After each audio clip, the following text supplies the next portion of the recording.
Hello everyone, আসসালামু আলাইকুম। যে যেখান থেকে আজকের ভিডিওটি দেখছেন সবাইকে জানাচ্ছি শুভ দুপুরের শুভেচ্ছা। আজকে তৈরি করব টাকি মাছের ভর্তা। এটি আমাদের নাটোর জেলার একটি ঐতিহ্যবাহী খাবার, যেটা আসলে প্রায় বিলুপ্তের পথে। তো আজকে আমি এই টাকি মাছের ভর্তাটা তৈরি করব লাউ পাতা দিয়ে। তো ভর্তা তৈরি করার জন্য এখানে আমি পেঁয়াজ, রসুন, কাঁচামরিচ, আদা বাটা, রসুন বাটা, জিরা বাটা, হলুদ, মরিচ সব কিছু দিয়েছি। লাউ পাতাও সাথে দিয়ে তেলের মধ্যে মাছটা দিয়ে কিছুক্ষণ নাড়াচাড়া করে সামান্য পানি দিয়ে সেদ্ধ করে নেব।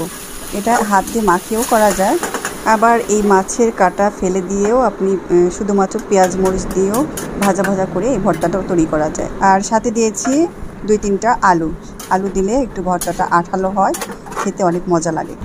এবার একটি ঢাকনা দিয়ে ভালো করে ঢেকে এই মাছগুলো ভালো করে সেদ্ধ করে নেব। এই টাকি মাছকে আমাদের নাটোর জেলায় বলে চ্যাং মাছ, অনেকে বলে শাটি মাছ। তো অনেকেই অনেক নামে ডাকতে পারে। তো আপনি কি নামে ডাকছেন অবশ্যই কমেন্ট করে জানাবেন।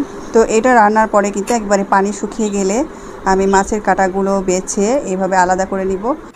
লাউ পাতা, আলু, এগুলো পেঁয়াজ মরিচ এগুলো সুন্দর মতো হাত দিয়ে খুব ভালো করে মথে নেব। এটা আপনারা পাটায় বাটতে পারেন। তো আমার সময় কম ছিল দেখে আমি পাটায় বেটে ভর্তাটা তৈরি করতে পারিনি, আর আমার হাত দিয়ে ভর্তা করতেই বেশি ভালো লাগে। আজকাল আমরা যে অলস জীবনযাপন করছি তাতে আসলে এই ভর্তাগুলো প্রায় বিলুপ্ত হয়ে গেছে। আর আমার তো এই ভর্তাগুলো খুবই পছন্দ, বিশেষ করে মাছের যে কোনো মাছের ভর্তা। তো খুব হাত দিয়ে খুব ভালো করে মেশানোর পরে এই যে তৈরি হয়ে গেল আমার সেই স্পেশাল টাকি মাছের ভর্তা।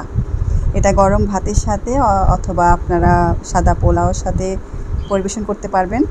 আর ঝালটা যে যার মতো আপনারা দিতে পারবেন, তবে এখানে আমি কাঁচা মরিচটাই ব্যবহার করেছি।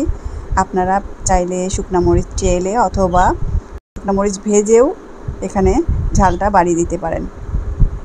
তো সবাইকে অসংখ্য ধন্যবাদ ভিডিওটি দেখার জন্য। আল্লাহ হাফেজ।